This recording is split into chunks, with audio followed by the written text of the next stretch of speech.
நீங்கள் பார்த்துக் கொண்டிருப்பது உங்கள் விஜய்.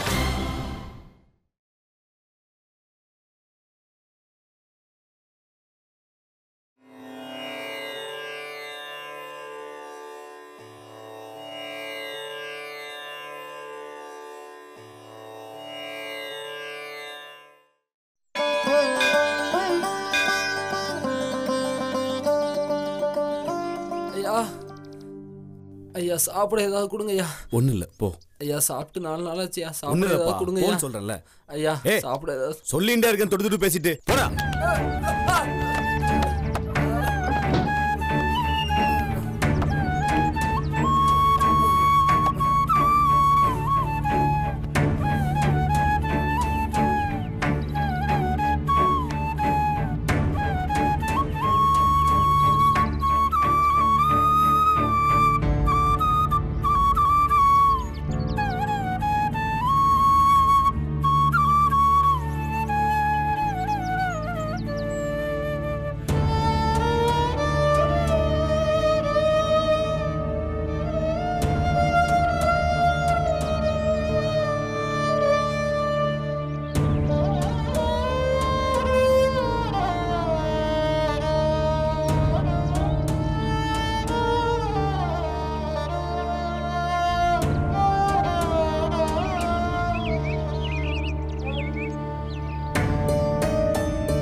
அம்மா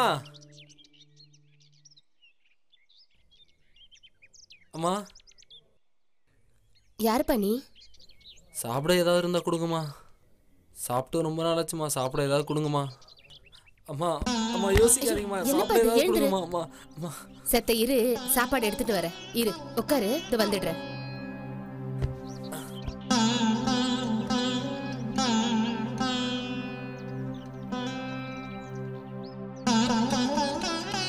ஏய் யாரடி இது? பசி என்ன சொன்னா, அதான் சாப்பாடு போட்டுன்னு இருக்கேன். சரி சரி.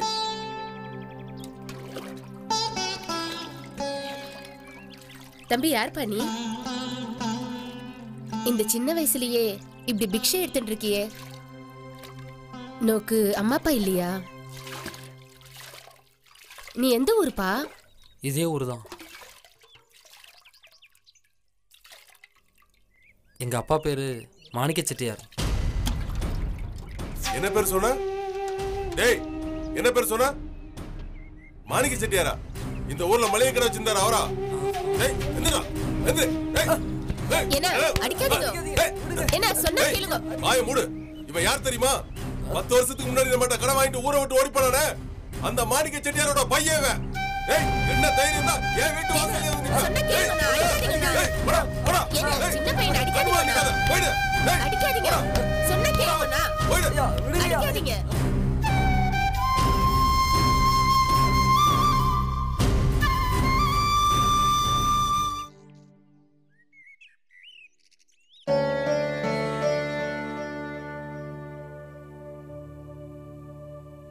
ஏன் இப்படி சுகமா இருக்கேள்? ஒன்றும் இல்லை ஓய், வர வர மடத்துக்கு பக்தர்கள் அதிகமாக வராங்க. அவளுக்கு அன்னதானம் பண்ணுறதுக்கு மடத்தில் போதுமான பொருட்கள் எதுவுமே இல்லை. வெளியில் வாங்கிறதுக்கு போதுமான பண வசதியும் இல்லை. அதுவும் இல்லாமல் முன்ன மாதிரி மடத்துக்கு கைங்கரியம் பண்ணுறவாளும் இல்லை. அதான் பெரியவாள்கிட்ட சொல்லலான்னு பார்க்குறேன். இதெல்லாமா பெரியவா கிட்ட போய் கேப்பா? நம்மளே பார்த்துக்கோ ஓய். இல்லை ஓய், இவ்வளோ நாளாக நம்ம அப்படி தான் பார்த்துக்கிட்டு இருந்தோம். ஆனால் இதுக்கு மேலே நம்மளால் ஒன்றும் பண்ண முடியாது. பெரியவா மனசு வச்சாதான் உண்டு. அதுவும் சரிதான். சரி, பெரியவா உபதேசத்தை முடிக்க போறா, போய் கேளு ஓய். குருவுக்கு இந்து மதத்தில் அத்தனை ஒரு மகிமை. அயோதகோமர்னு ஒரு ரிஷி உண்டு. வேத பாடசாலையெல்லாம் நடத்திண்டோ வேதங்கள்லாம் சொல்லி கொடுத்துட்டு இருந்தார். வியாக்கியபாதகரோட பிள்ளை உபமன்யு, அவன் அவர்கிட்ட மாணாக்கனாக வந்து சேர்ந்தான். வேத பாடசாலையில் ராஜாவோட பிள்ளை இல்லாதவா பிள்ளைன்னு எந்த வித்தியாசமும் பார்க்கறது இல்லை. தங்கத்தை சோதனை பண்ணினா தானே அது தெரியும். ஆனால் கடைசியில் தங்கம் தான் மின்னும் இல்லையா? அரக்கு நெருப்போடு அழிஞ்சு போயிடும். அது மாதிரி சீடர்களோட வேண்டாத சுபாவங்கள்லாம் அரக்கு போல் அழிஞ்சு போயிடும். குருகுலத்தில் மாடு மேய்க்கணும், ஸ்லோகங்கள்லாம் சொல்லி அதுக்கான விளக்கம் கொடுக்குற வாக்கியமும் கிடைக்கும். வேஷ்டி உத்திரியமெல்லாம் துவைக்கணும், ஆசிரமத்தை சுத்தம் பண்ணணும். உபமன்யு வசத்தியானவன்னு கௌமியருக்கு தோணித்து. ஆனால் அதை சோதனை பண்ணணுமே இல்லையா? ஒரு வாரம் சாப்பாடு போடலை. குருவோட பத்தினி சிஷ்யாளுக்கெல்லாம் தாய் ஸ்தானத்தில் இருக்கிறவோ இல்லையா? அவள் ஒரு ஓரமாக நின்றுண்டு கண்ணீர் வடிச்சுட்டு இருக்கா. ஒரு வாரம் சாப்பிடலை. ஆனால் தேகம் மட்டும் உபமன்யுவுக்கு வாடலை. குரு கேட்குறார் என்னாச்சு அப்படின்னு. கிராமத்தில் தினமெல்லாம் இருந்தது இல்லையா, அதெல்லாம் சாப்பிட்டுட்டு இருந்தேன்னா. என்ன நீ அவக்கியாதி விட்டு பண்ணிட்டியே, குருகுலத்தில் கொடுமைப்படுத்துகிறான்னு சொல்ல மாட்டாளா அப்படின்னு வருத்தப்பட்டார் குரு. சரி, அன்னிலேருந்து தினவு சாப்பிட்றதில்ல. அப்படியும் முகம் ஆடலை, அப்படியும் உடலும் ஆடலை. என்ன சாப்பிட்டேன்னு குருநாதர் கேட்குறார். அந்த கண்ணுக்குட்டிலாம் குடித்ததுக்கப்புறம் சில மாடுகளுக்கு பால்லாம் பெருகிட்டு இருந்தது, அதெல்லாம் எடுத்து குடிச்சுட்டு இருந்தேன் அப்படின்னு இருந்தான் உபமன்யு. இல்லை அதெல்லாம் தப்புன்னு சொன்னார் குரு. சரின்னு உபமன்யு அதையும் விட்டுட்டான். என்ன குரு நம்மளை இப்படிலாம் சோதிக்கிறாருன்னு ஒரு க்ஷணம் கூட உபமன்யு யோசிக்கவே இல்லை. அதுக்கு ஏதோ ஒரு காரணம் இருக்குன்னு மட்டும் அவன் நம்பின்னு இருந்தான். பசியில் இப்படி போயின்னு இருக்கச்சே காட்டோரம் இருக்கிற விஷக்கனியை சாப்பிட்டுட்டான். கண்ணு தெரியாமல் போயிடுத்து. ராத்திரியில் உபனிஷதம் பண்ணுறப்போ குருநாதர் கேட்குறார், உபமன்யு எங்கே எங்கே அப்படின்னு. அவன் வரல, மாடுகள் மட்டும் வந்ததுன்னு பதில் வந்தது. தீவட்டி எடுத்துட்டு காட்டில் இருட்டில் அவர் உபமன்யு தேடிட்டு போயிட்டே இருக்கார். சுவாமி நான் இங்கே இருக்கேன்னு ஒரு குரல் மட்டும் அவர்கிட்ட கேட்டது. குருநாதர் பார்க்குறார். பார்த்துட்டு, என்னடா அம்பி இங்கே கிணறு இருக்கிறது நோக்கு தெரியலையா அப்படிங்கிறார். இல்லை சுவாமி, நான் காட்டில் விஷக்கனியை சாப்பிட்டுட்டேன், பசியில் சாப்பிட்டுட்டேன். போக போக முள்ள எனக்கு கண் பார்வை போயிடுத்து அப்படின்னு அவன் சொன்னான். அஸ்வினி மந்திரத்தை உபதேசித்து அதை பாராயணம் பண்ணுன்னு குரு சொன்னார். ஒரு அரசங்கண்ணை பிடிச்சுண்டு தலைகீழ் நின்றுண்டு உபமன்யு பாராயணம் பண்ணினா. அஸ்வினி தேவி பிரத்யட்சமாயிட்டா. தேவலோக தன்வந்திரியாச்சே, ஏதோ ஒரு மருந்து எடுத்துட்டு உபமன்யோட கண்ணில் தடவி விட்டா. முன்ன இருந்ததை விட கண்ணில் அப்படி ஒரு பிரகாசம், பார்வை தெரிஞ்சுடுத்து. ஒரு தங்கத்தட்டில் ஏதோ ஒன்று சாப்பிட்றதுக்கு கொடுத்தா. குருவோட உத்தரவு இல்லாமல் நான் அதை சாப்பிட மாட்டேன்னு சொல்லிட்டான் உபமன்யு. குரு பார்த்தார். அப்பா நான் உத்தரவு கொடுத்துட்றேன், நீ சாப்பிடு அப்படின்னார். அவனும் சாப்பிட்டான். அவனோட குரு பக்தியை குரு பாராட்டினார், ஆசீர்வாதம் பண்ணினார். அஸ்வினி மந்திரத்தை நீங்களே பாராயணம் பண்ணியிருக்கலாமே, எதுக்கு அவனை பாராயணம் பண்ண சொல்லிட்டு தலையை சுற்றி மூக்கு தொடுவானே அப்படின்னு குருவோட பத்தினி கேட்குறா. இதை சோதனை பண்ணுறதுனால நீங்கள் என்ன தெரிஞ்சுட்டேன்னு கேட்குறா. யார்கிட்ட? கௌமியர்கிட்ட.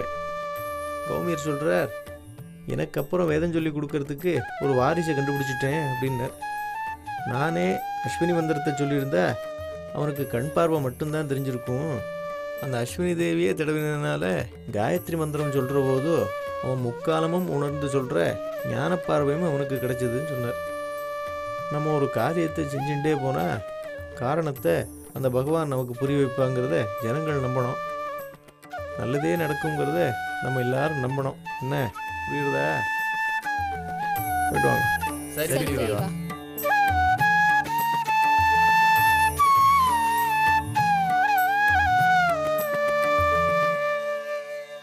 பெரியவா, என்ன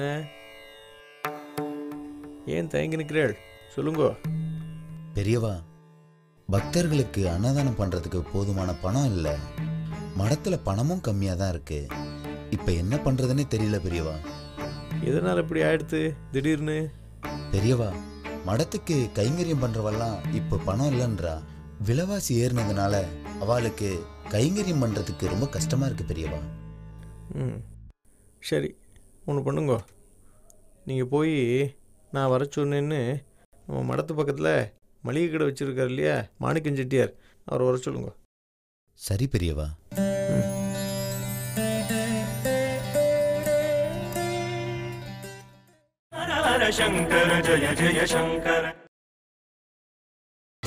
நீங்கள் பார்த்துக் கொண்டிருப்பது உங்கள் விஜய்.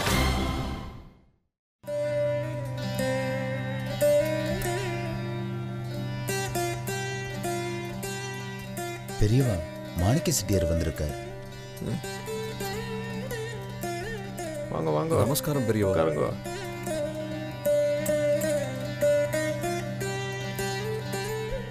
மாணிக்க செட்டியார் எப்படி இருக்கேள்?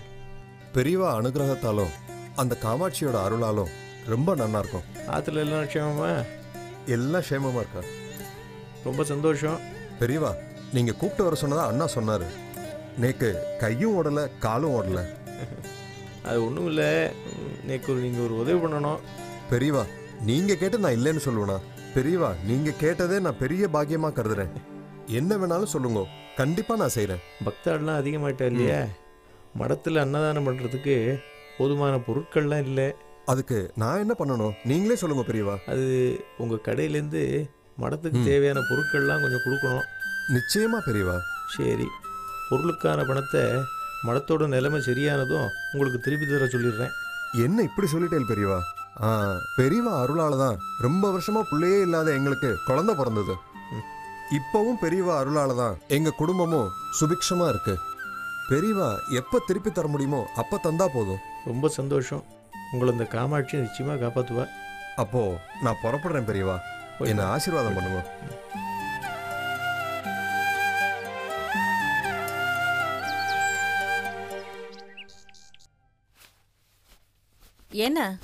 என்ன பண்ணிட்டு இருக்க? தேவையில்லாம எதுக்கு இப்ப இதெல்லாம் எடுத்துட்டு இருக்க? அது ஒண்ணும் இல்லம்மா. கடையில உட்கார்ந்து இருந்தப்ப அண்ணன் வந்தாரு. பெரியவா மடத்துக்கு பொருள் வேணும்னு கேட்டாரு. சரி கொடுத்து அனுப்பலாம்னு பார்த்தா கடையில பசங்க யாரும் இல்ல. அதான் நானே வந்துட்டேன். ஏன்னா நான் சொல்றேன்னு தப்பா நினைக்காது. நாம இப்ப இருக்கிற நிலைமையில கண்டிப்பா கொடுக்கணுமா? ஏன் நீயே இப்படி பேசுற? இல்லனா நீங்க தான் சொன்னேள் மடத்துல இருந்து கொடுக்க வேண்டிய பாக்கி அதிகமாயிடுதுன்னு. அதுவும் இல்லாம நாம கடைக்குன்னு வாங்கின கடன் பாக்கியும் அதிகமாயிடுது. இப்போ போய் அதுக்கு என்னடி பண்ண முடியும்? பெரியவா கிட்ட இருந்தா கண்டிப்பா கொடுத்துருப்பார். இன்னும் மடத்தோட நிலைமை சரியாலன்னு நினைக்கிறேன். அது வரைக்கும் நாம என்னென்ன பண்றது? நம்ம வாழ்க்கை எப்படி வாழறது? இதோ பாரு, நீ எதுவும் பேசாத. மாணிக்க செட்டியாரா? யாரு? ஓ நீங்களா?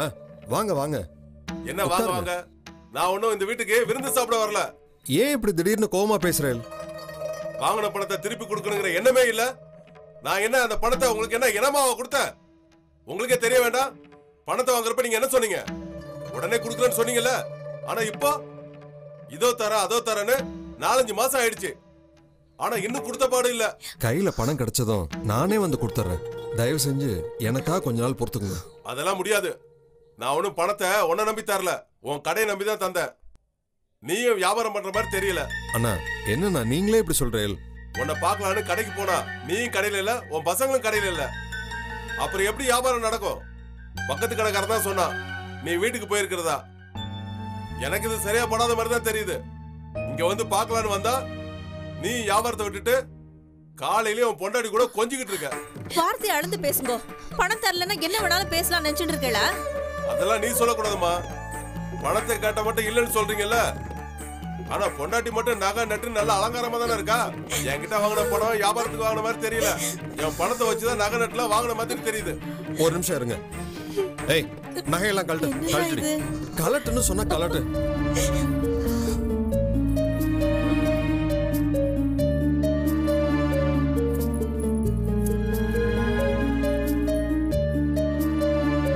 இந்தாங்க வச்சுக்குங்க.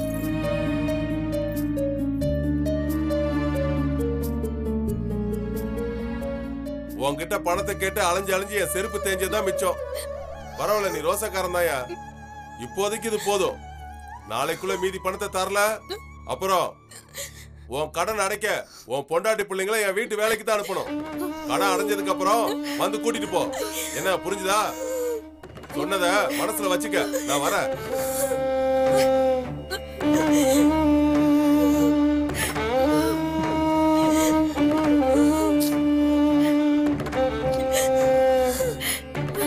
இப்ப எங்க போறேன்?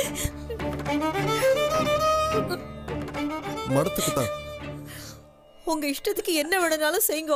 ஆனா ஒண்ணு, அவர் சொல்ற மாதிரி நாளைக்கு நடந்துட்டு என்னையும் குழந்தைகளையும் உயிரோட பார்க்க முடியாது. இப்பவாவது நீங்க மடத்துக்கு போய் பெரியவாள்கிட்ட நம்ம நிலைமைய சொல்லுங்க. நமக்காக இல்லைனாலும் நம்ம குழந்தைகளுக்காக பேசுங்க. சரி சரி, நான் மடத்துக்கு போய் பெரியவா கிட்ட கேட்டு பாக்குறேன்.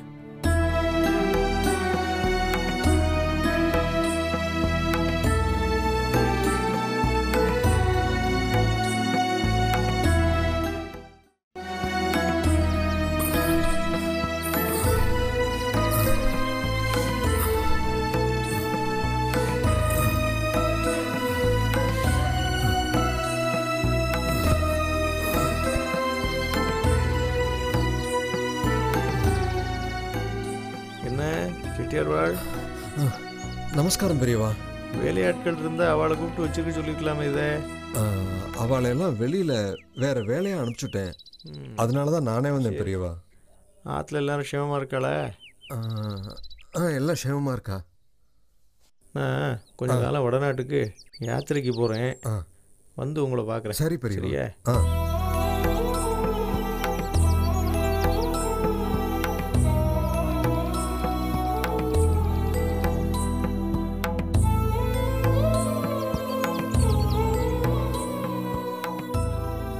நான் வடநாடு போயிட்டு சீக்கிரமாக வந்துடுவேன். வந்தது என்ன பார்க்குறீங்களா?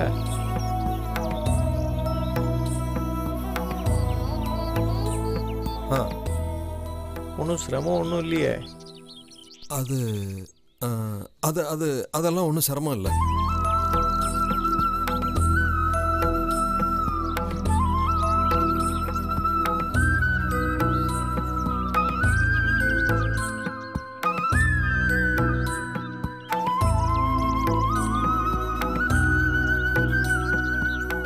ஈஸ்வரா, பகவானே, நீதான் என்ன காப்பாத்தணும்பா. ஏன்பா என்ன சோதிக்கிற?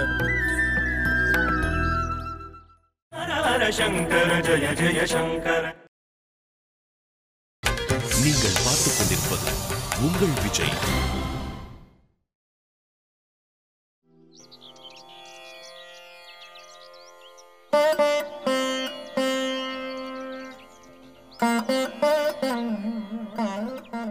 இந்த நம்ம மளிகை கடைக்காரர் மாணிக்க செட்டியார் இருக்கார் இல்லையா, அவர் உடனே அழைச்சிட்டு வந்துருங்க.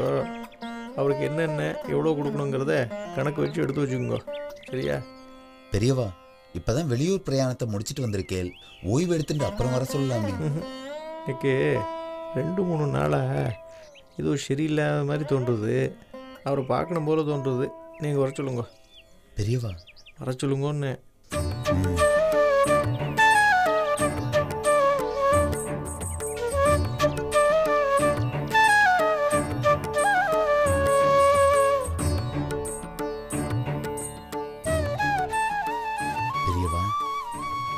என்ன இந்த மாணிக்கம் செட்டியார் அழிச்சுன்னு வர சொன்னேனே, அவர் வரலையா? பெரியவா, செட்டியார் காலமாயி ரொம்ப நாள் ஆயிடுதான் பெரியவா.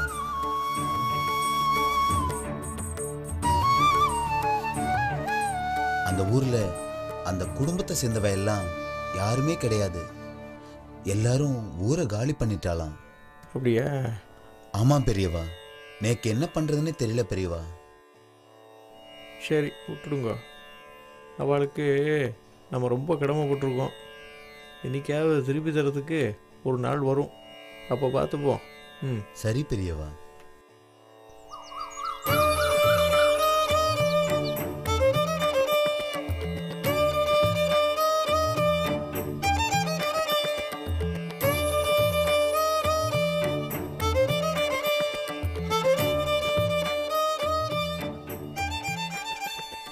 ஸ்ரீனிவாச சாஸ்திரிகள், ஸ்ரீனிவாச சாஸ்திரிகள். பெரியவா, இந்த அக்ரகாரத்தில் ஒரு அம்பி அடிபட்டுன்னு இருக்கான். அவனை அழைச்சிட்டு வந்துருங்க. இங்கே சீக்கிரமாக போங்க.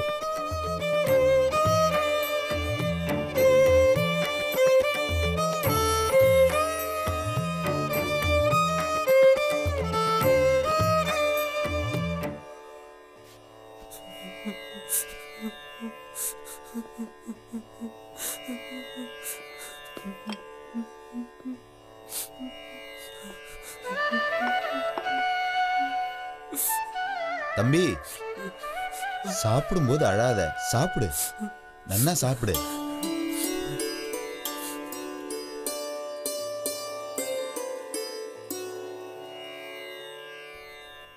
உட்கார் உட்கார் உட்கார் உட்கார். முதல்ல சாப்பிடு.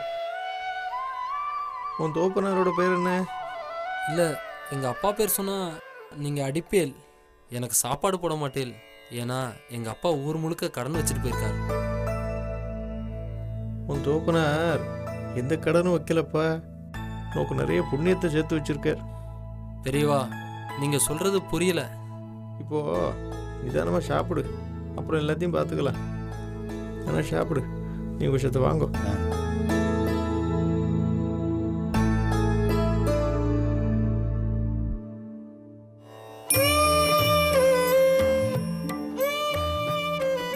இத்தனை வருஷமா நம்ம மடத்துல மளிகை சாமான்லாம் எவ்வளவுக்கு வாங்கியிருக்கோம்னு ஒரு கணக்கு பாருங்க.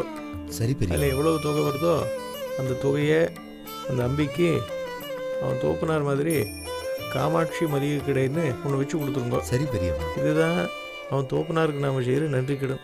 சங்கரா சங்கரா சங்கர ஜய ஜய சங்கர